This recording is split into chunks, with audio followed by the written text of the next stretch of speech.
Hello everyone, myself Rahul Chaudhary. आज मैं आपको इस वीडियो के थ्रू ये बताना चाहता हूँ विवाद से विश्वास स्कीम बेसिकली है क्या और इसको कैसे ऑनलाइन फाइल करा जाता है। विवाद से विश्वास स्कीम एक कोशिश है गवर्नमेंट ऑफ इंडिया की कि जितने भी टैक्स से रिलेटेड डायरेक्ट टैक्स से रिलेटेड लिटिगेशंस हैं उनको पेंडिंग लिटिगेशन को खत्म करा जाए। इस स्कीम का बेनिफिट मैक्सिमम से मैक्सिमम जो लोग ले सकते हैं उसकी डेट इन्होंने एक्सटेंड कर दी है। पहले ये 30 जून 2020 थी, बट ड्यू टू कोविड ये एक्सटेंड कर दिया 31 दिसंबर 2020।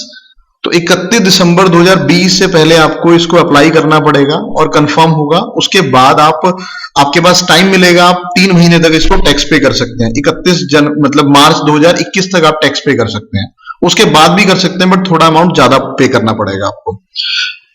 कैसे आप ऑनलाइन फाइल करेंगे? आप पहले इनकम टैक्स के पोर्टल पे जाइए, आप यहां लॉगिन कीजिए। लॉगिन करने के बाद यहां पे आप यूजर आईडी पासवर्ड डालने के बाद कैप्चा पुट कीजिए। ये देखिए मैंने ऑलरेडी फाइल कर दिया था फॉर्म।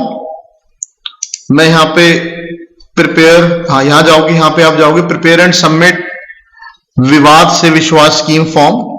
यहां पैन नंबर आ गया। अगर टीडीएस से रिलेटेड डिस्प्यूट है तो आप यस करो, नहीं तो नो करो। मेरा टीडीएस से रिलेटेड नहीं है डिस्प्यूट, मेरा तो है जो एडिशन हुई है मेरे इनकम के अंदर, वो एडिशन से रिलेटेड डिस्प्यूट है बेसिकली। 11/12 असेसमेंट ईयर फाइलिंग मेरा रिवाइज है बेसिकली केस। आपका ओरिजिनल होगा, फर्स्ट टाइम होगा तो आप ओरिजिनल फिल करना। ये आपके पास डैशबोर्ड आ जाएगा। ये इंस्ट्रक्शन है बेसिक।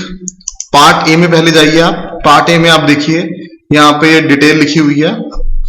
ये ऑलरेडी फिल्ड आएगी डिटेल, आपने बस यहां पे यस करके आगे करना है। पार्ट बी आपको भरना पड़ेगा। पार्ट बी के अंदर आप डिस्प्यूटेड टैक्स और financial year assessment year 11/12 143 subsection 3 आ जाएगा।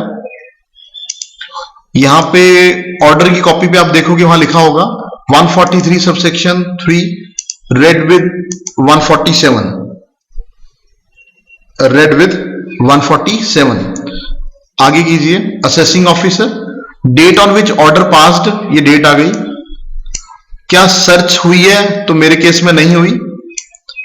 सर्च अगर हुई है तो उसकी डिटेल डालनी पड़ेगी। अपील आपकी पेंडिंग है, कहां पे है वो बताओ आप। अपील सीआईटी अपील पे पेंडिंग है। Whether already filed, yes. SSC की तरफ से यहां डेट डाल दी मैंने किस तारीख को फाइल हुआ है। उसके बाद dispute resolution procedure case, whether है, मेरे केस में नहीं है, मेरे केस में एडिशन है, मैंने बताया आपको। नो करके यहां से डिक्लेरेशन फाइल हुई पड़ी है, यस हमने फाइल करा हुआ है ये अपील में। पेनल्टी का भी नहीं है, इंटरेस्ट का मैटर नहीं है। उसके बाद इसको सेव कर दीजिए। Part C D E F ये आपने कुछ नहीं भरना, ये ऑटोमेटिक आएगा। मेरे में भरा हुआ है इसलिए यहां पे शो कर रहा है। आपने पार्ट ए में भरना है। एक्नॉलेजमेंट नंबर भरो, टोटल इनकम जो ऑर्डर के अंदर लिखी हुई है, और जिस इनकम के ऊपर आपका डिस्प्यूट है वो यहां लिख दो। जैसे मेरी इनकम टोटल दिखाई गई है 8,81,303।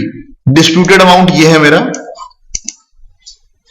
उसके बाद डिस्प्यूटेड टैक्स आ गया मेरा। इसके ऊपर जो टैक्स बनता है वो आ गया 142,413 1,42,413 रुपीज। उसके बाद इंटरेस्ट, जो इंटरेस्ट लगाया गया इसके ऊपर वो लगाया 259,187, वो यहां पे पुट कर दिया। टोटल आ गया मेरा टैक्स एरियर्स में इतना। अगर मैं 31/3/2021 से पहले पे करूंगा तो मेरे को एक ये पे करना पड़ेगा 1,42,413। इस स्कीम के अंदर विवाद से विश्वास स्कीम में मेरे को 142,413 पे करना पड़ेगा, 1,42,413 रुपए, जो कि अदरवाइज आज की डेट में मेरा वैसे बनता है 4,16,000 रुपए। अगर मैं 31/3/2021 के बाद पे करूंगा तो 1,56,655 पे करना पड़ेगा। बाकी कुछ भरने की जरूरत नहीं है, ये सब ब्लैंक जाएगा। आपने सेव करना है इसको।